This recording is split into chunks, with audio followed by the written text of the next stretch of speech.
Today's the day. Alright. Let me see.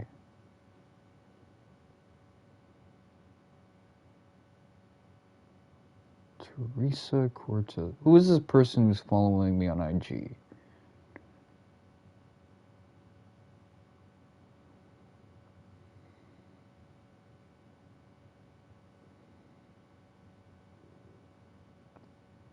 Really, it's just another porn bot? That sucks.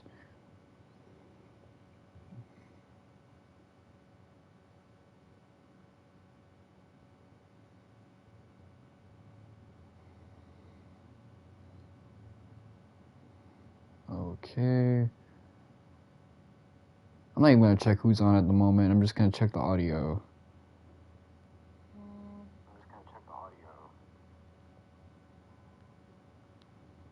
Dildo went off. I'm going to...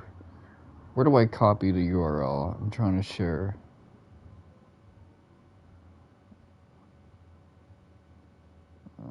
Copy link.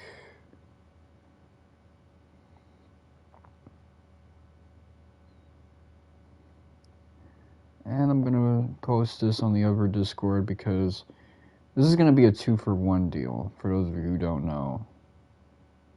I'm going to stream this to completion and then I'm going to play Tactics Ogre. So we haven't had one of those in a little bit.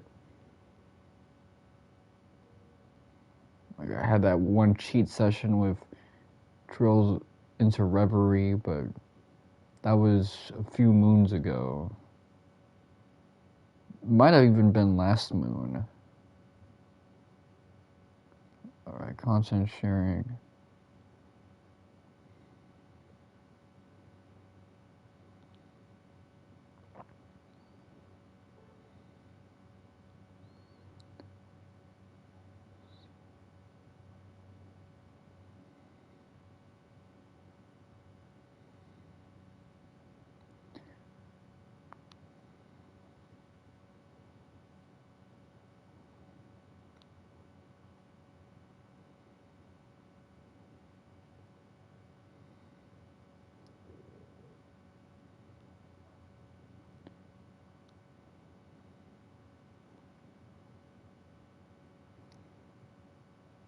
Okay, that's enough with that.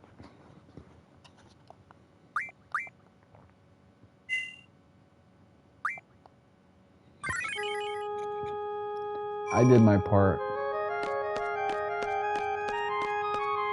So currently I'm operating on 0 hours of sleep, but I had about 10 hours from 8 a.m. to 6 p.m. Meaning I shouldn't be feeling bad about not getting enough sleep.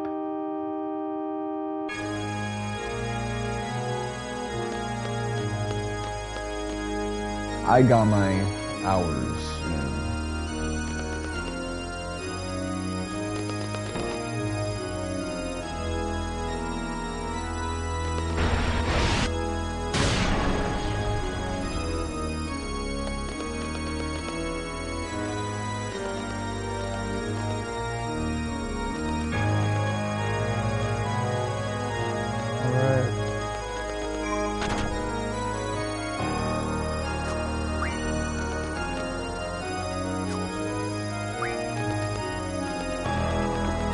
Okay, now I understand how it works. So I was curious what the last one that I missed out on was, and I looked it up before I started today's stream back in Tuesday.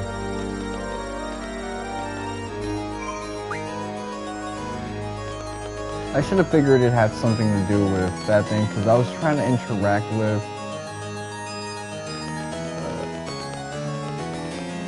this green thing right here. Wasn't working out too well. And I saw that doorway up there, so it makes sense.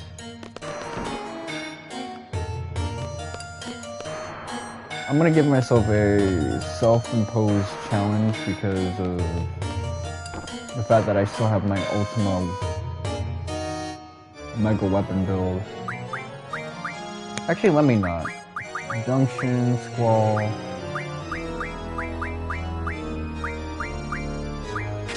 Omega.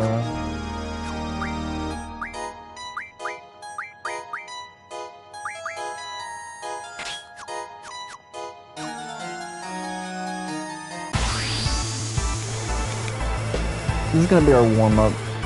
Let me get my headphones back up.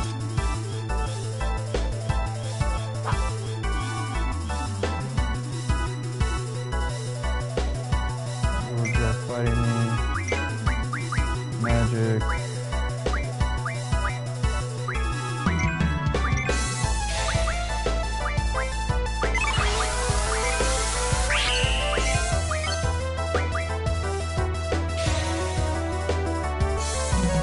Good thing you did that before.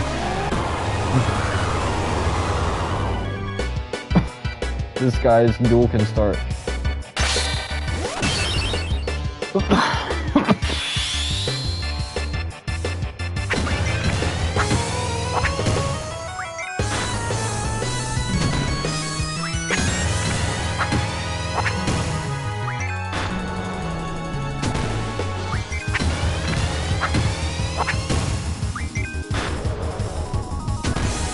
I won't be doing any self-imposed difficulties for Ultimecia.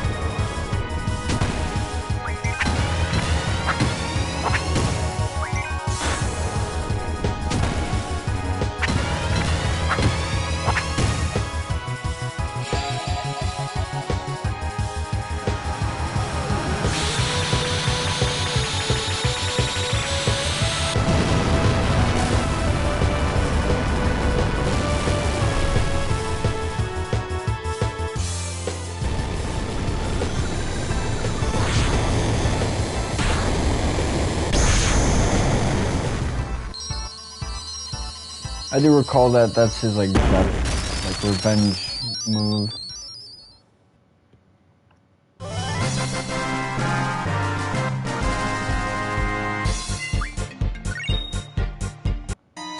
So I added another self-imposed challenge without recalling, because I set. Let me see, Squall. Actually, hold on. Why did Squall's hit points go down that much? I guess did I not heal him?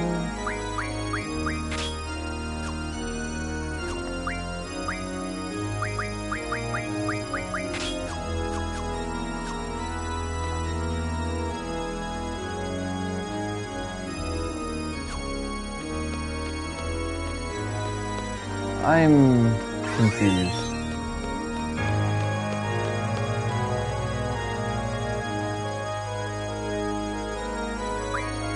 Magic, selfie.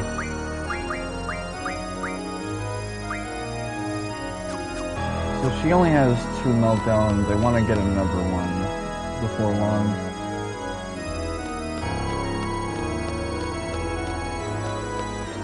I gotta say though, it's actually pretty liberating to play this game not having to think about trophies. Not that getting the trophies in this game is hard, but you end up playing in a different way because you want to get through all these you did it points and these metrics that you have to reach. Accomplishments just to get all of that.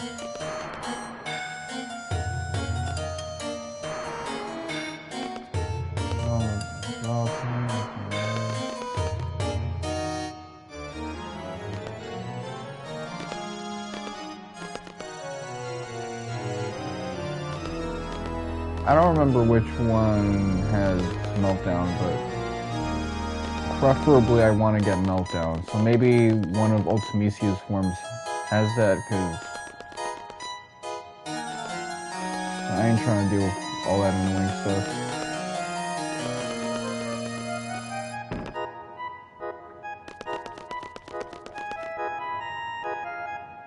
Let me enjoy the walk. Let me take my time. This is the end of the game.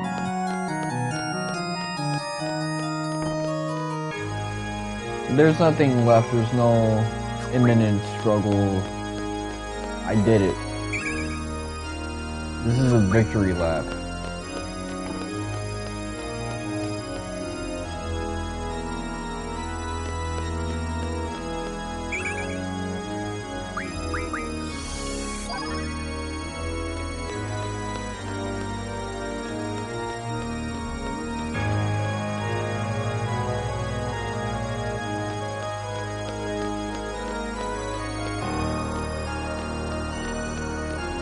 I notice I tend to beat this game in the day more than I do at night.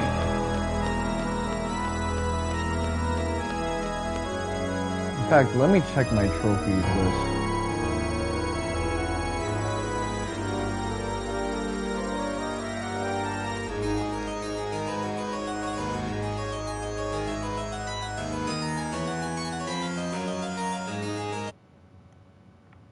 Okay.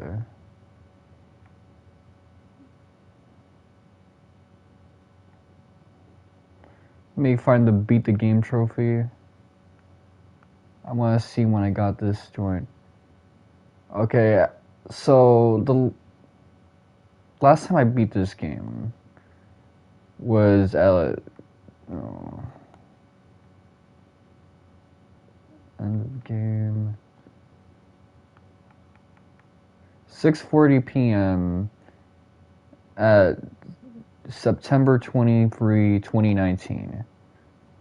And I know I beat the game the first time in like July or August of... No, it actually had to be July of 2014.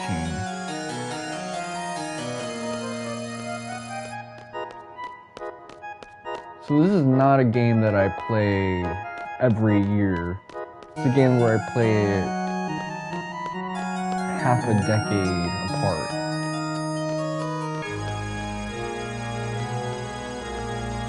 Which is more times than I ever thought I'd beat this game. There was a time where I was sure that I was just never going to replay certain games, and that I was just going to treat video games as this consumable experience. Particularly back in 2014 through 2017, when I would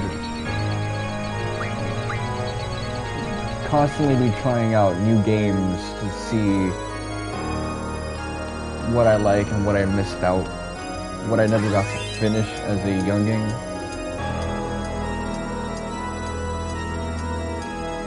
Like back when I was Let's Playing, I was deep in my let's just try new things and see what I like bag. The one outlier is Kingdom Hearts, because Kingdom Hearts I can just always hop in and out of.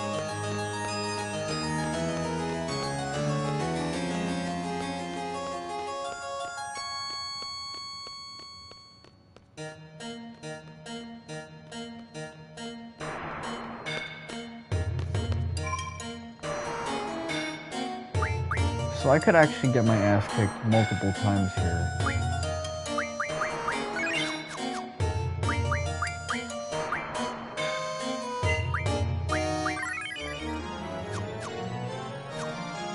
Be ever mindful of that.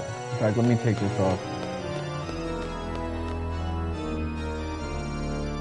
Get it over with, fighter now. But no, I'm glad I got to like replay a lot of games during the PS4 era that I never thought I would ever replay. Like I got to play Castlevania, the Kingdom Hearts games multiple times over, the classic era Final Fantasies.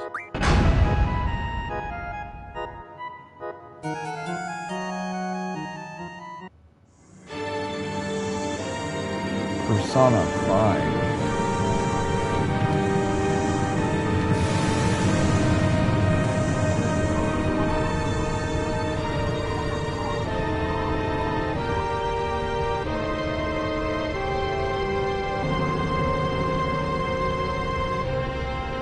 So yes, even when she's possessing Adea,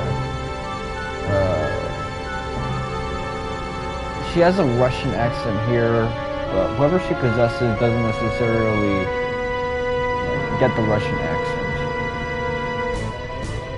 See, she has the hard k noise for curse, all C's. Swarming like locusts across generations. Okay.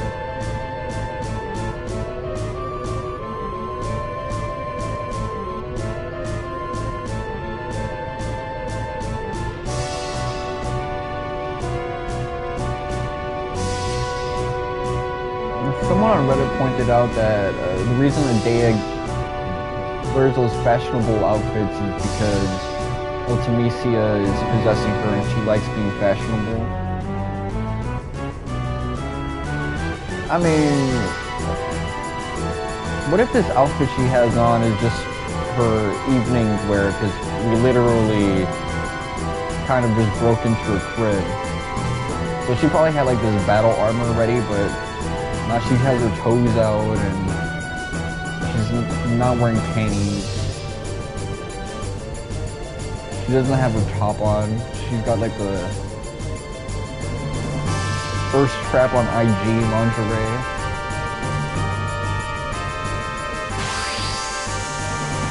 So which three did she start off with?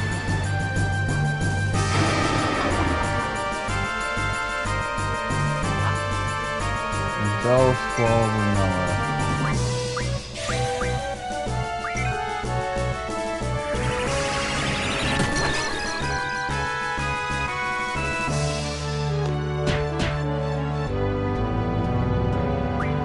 Yeah, get out of here.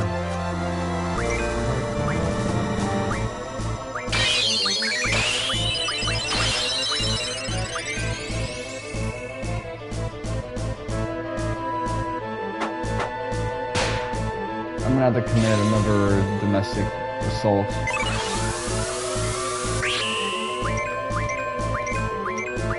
So with the Final Dungeons gimmick, this feature actually makes a lot of sense.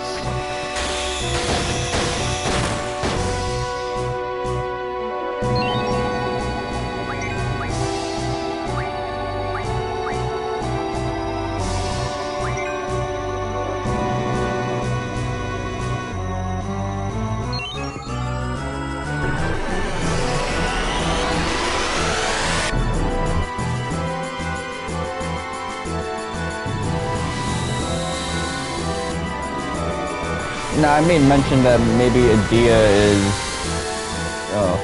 referencing her experience with the other two when she's belittling the gangs, because she's trained them to fight her and they're falling short.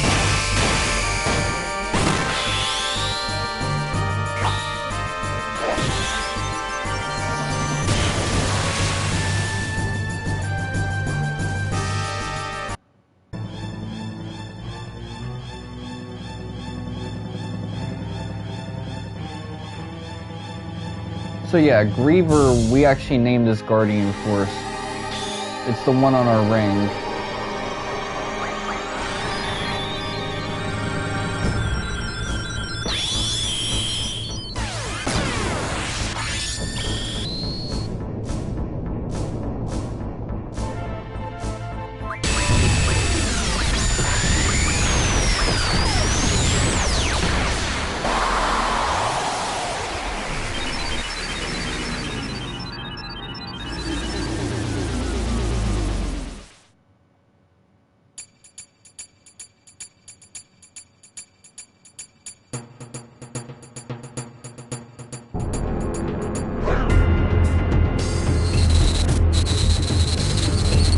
I like this track, but it's so Naruto sounding.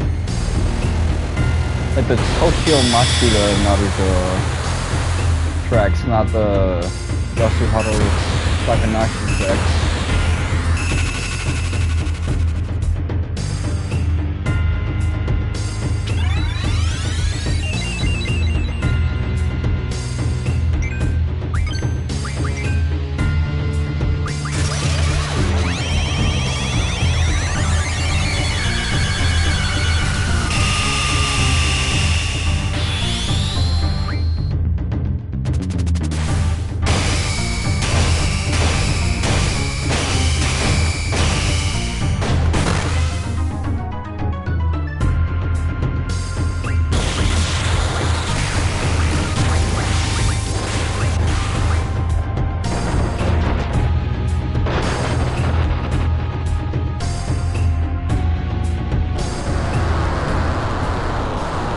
You know, Ultimecia with her hair back like that reminds me of Yuna with her wedding dress.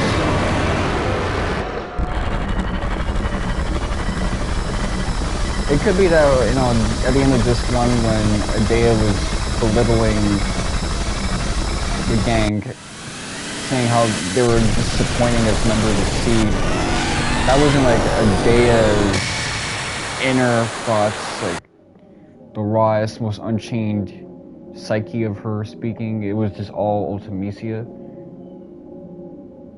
But I like to assume that in whoever she possesses, she kind of keeps some of their traits in there, because they still have like their accents and stuff like that.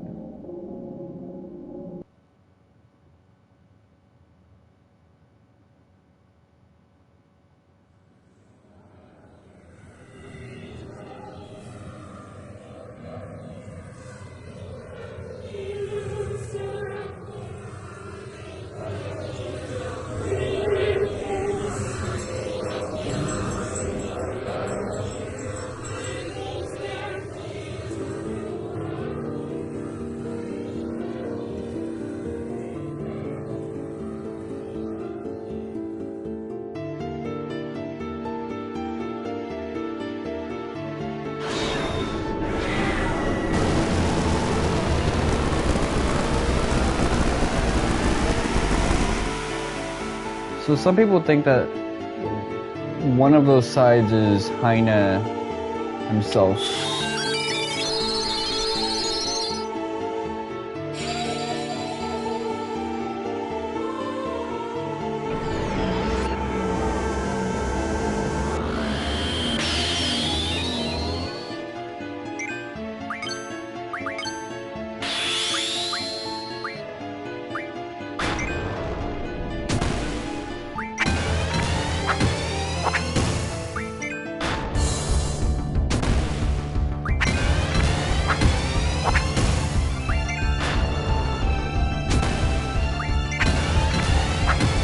Some of you already know that this track was actually used in the 2004 Olympics. The same ones where we only got the bronze medal. Did the United States ever get like a silver medal? Or like no medal at all?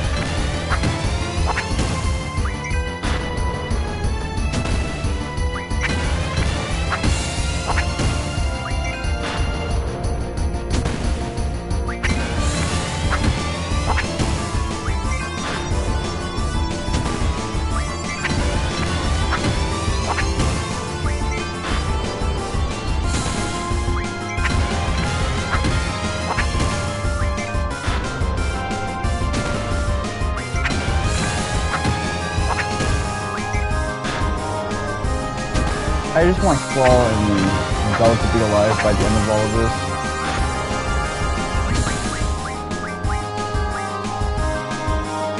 Okay.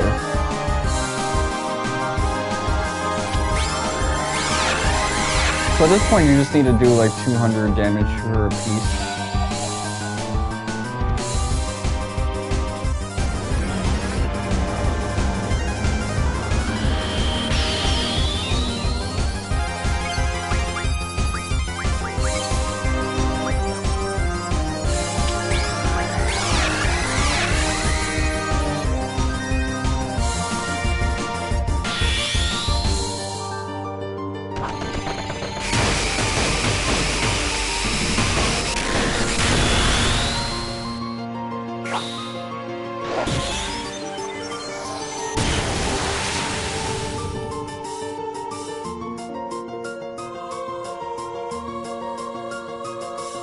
Oh, I feel like I skipped a bunch of pages there. Okay, am I gonna get fucking, what's his face?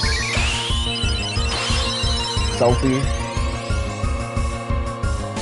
Moment of truth. Oh yeah.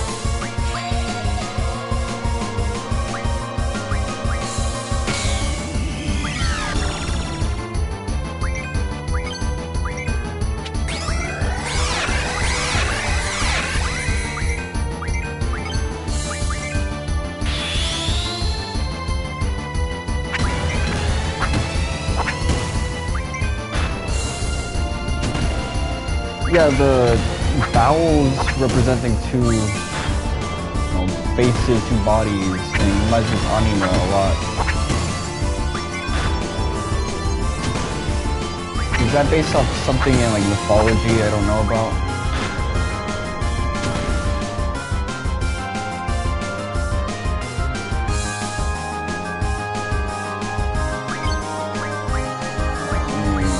Another one.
Let me take advantage of that HB priority.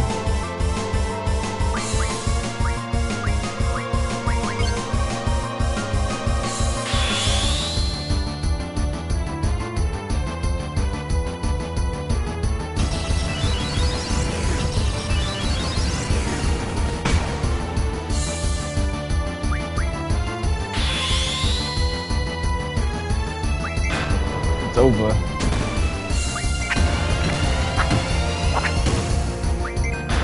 Yeah, the other side of her entrails is another person. So which one is Ultimecia and which one is supposed to be behind?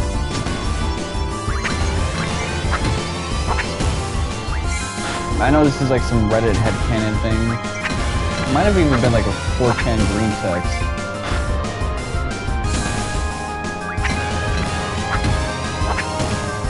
It's such an interesting notion. So, at this point, it's not about raw damage, you just gotta do 200 damage a piece to get her to say new stuff, so this is actually pretty redundant with me.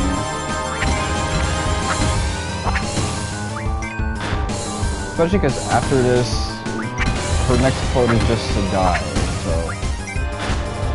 at this point I'm just dragging things out to relieve tension and stress. Because it's therapeutic to beat her ass.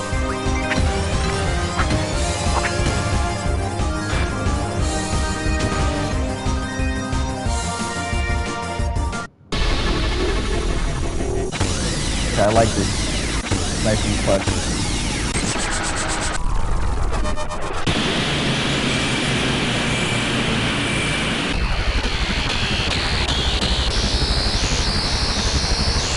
Man, I just love playing a Final Fantasy game that ends with us defeating the final boss in like a different space-time dimension as they like slowly disintegrate.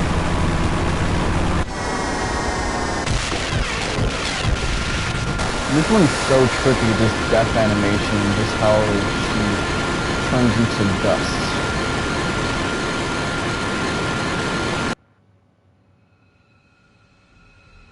Super satisfying.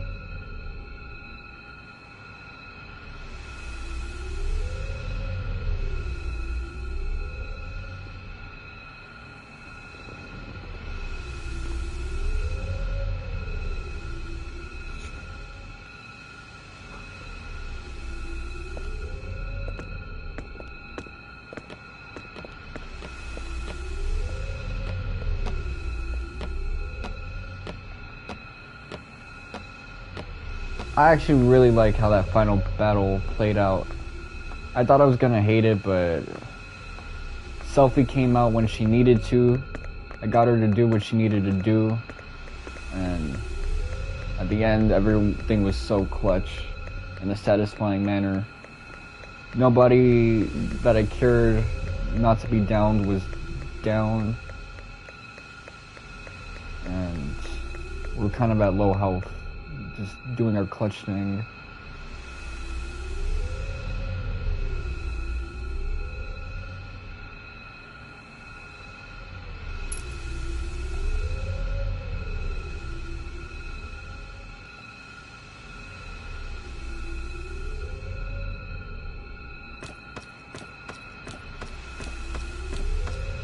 So at this point, Squall fulfilled his destiny, but one thing I like about this game is that the ending isn't really happy, in the sense that, yeah, we got our happy ending, but Ultimecia, whatever future she's in, if it's supposedly way past our lifetime, or if it's what I suspect, not actually that far into the future, the future is still fucked because Ultimecia kills a lot of people and has a reign of terror. And that's not going to change. This isn't like a Final Fantasy I situation where there's like a time loop and we broke the loop. There's a time compression thing where all the events of the past, present, and future kind of merge. But it's a localized one.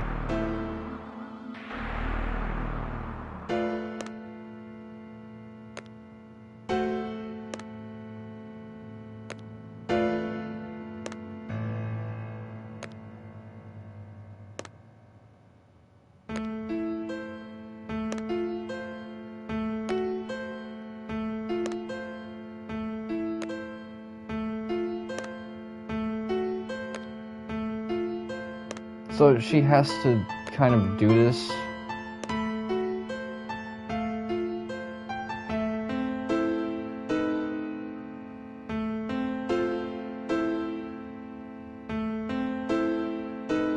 So I wonder if Ultimecia at this point can still speak. Oh, okay, so she is saying, no, I can't disappear yet.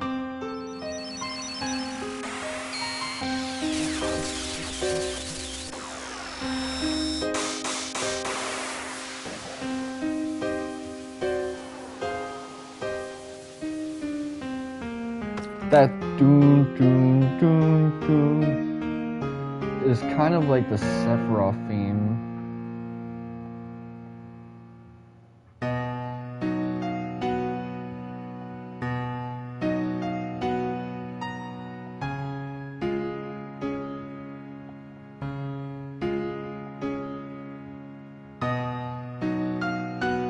This track is unique. I've never recalled it.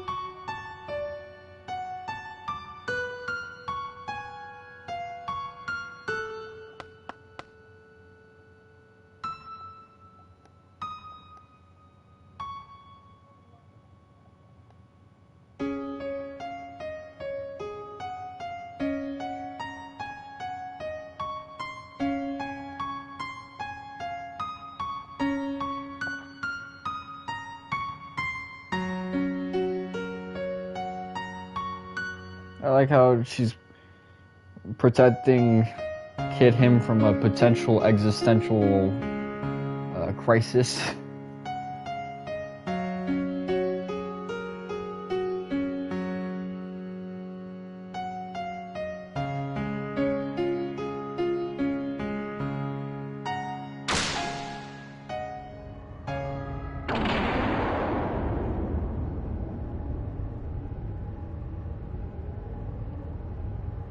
Okay, I wonder when the scene's going to be blocked.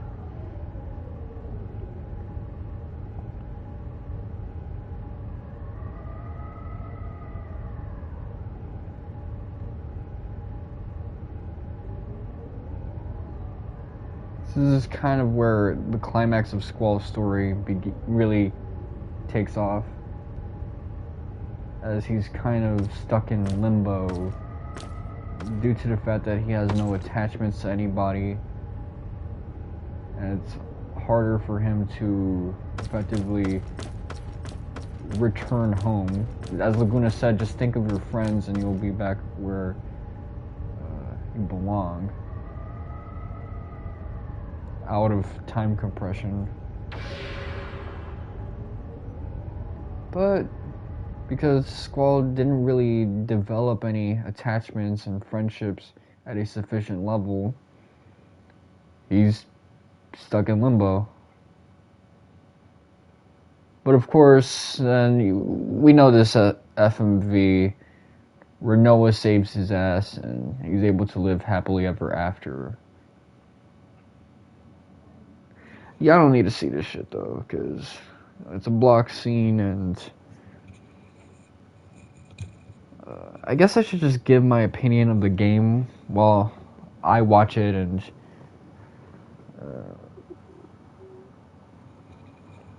pretend to watch it, at least.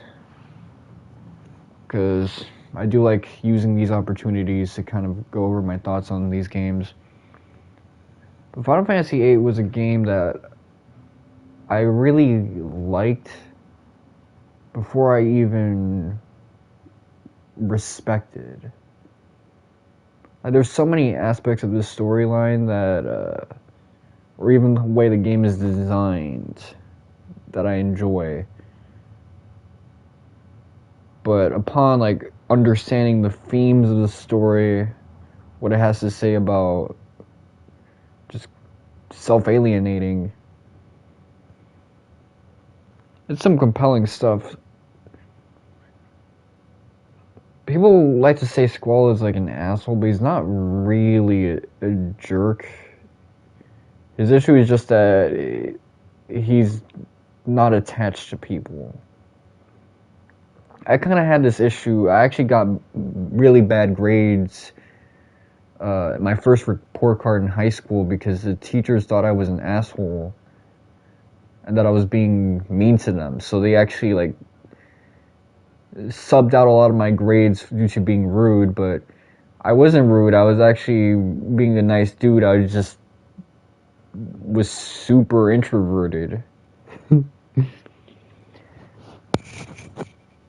Now, in Squall's case, it's even worse because Squall is extremely standoffish since he doesn't want to seem weak or pathetic.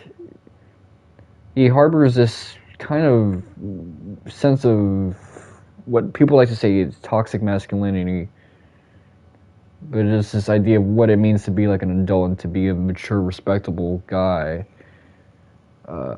Because he wants to be independent. He thinks that being an island is the right way to be. And he's scared of being alone. He's scared of, developing an attachment like the one he had to his sister alone, or even to the matron, Adea Kramer. And then when that's like stripped from him, well, now he has another form of abandonment. Which a lot of us, when we face these kind of losses in our life, we want to protect ourselves. Our ego kind of kicks in and makes it so that we'll behave in a way that we don't ever get hurt again. It's funny. There's like a shot of the FMV where what's-her-face, Krysta actually shoots down the XATM 092, 093. But we never actually saw that scene because I destroyed it. Someone on TV Tropes made a joke that Renoa in this scene looks like an Onryo, like the Ring or the Grudge, with the distorted face and the pale features, dark hair. In my opinion, she actually just looks like AI art here. Like if I had to recreate her face.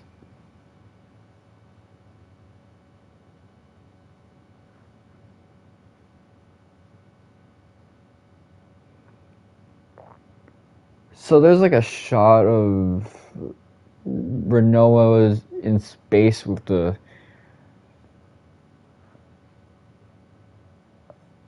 I guess helmet, the glass like shattering from the lack of atmospheric pressure probably, and her kind of like drooling and sludging out to death. Squall kind of tearing up.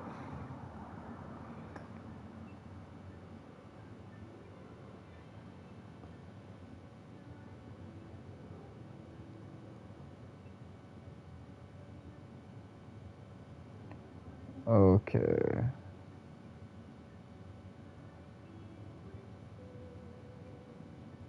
This singer hits the high notes and vibrato pretty well.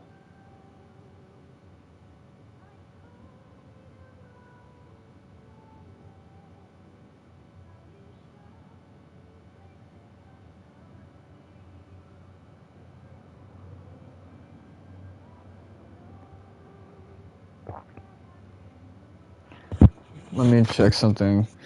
So, I think this is interesting because it shows that where Renoa wants to be most is with Squall. So she was kind of in an abyss as well, but she managed to find him.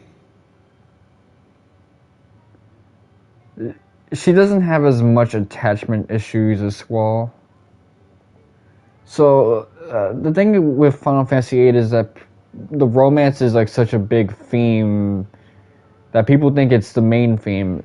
The romance is a device to kind of show where Squall needs to be. Squall needs to be attached to Renoa. Or just really develop human attachments and connections in order to complete his arc. And the farther he gets from that, the farther he gets from Renoa. If he's just cold and distant all the time, then obviously the romance fails and he fails in becoming who he needs to be.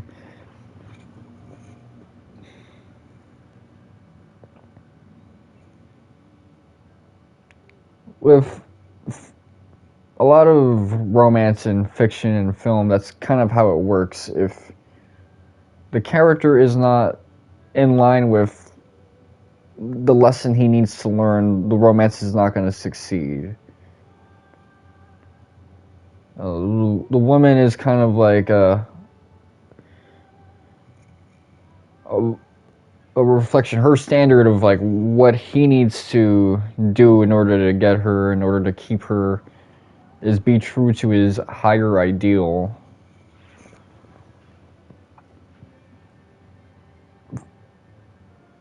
Tita kind of already is in Final Fantasy X the kind of person he needs to be to change Spira.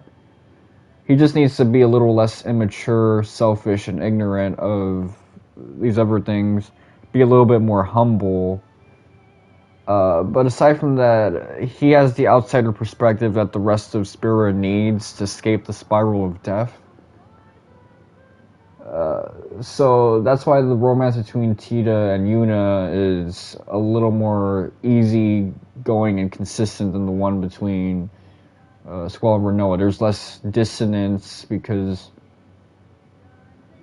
stuff like that. Let me get out of this and switch to Tactics Ogre.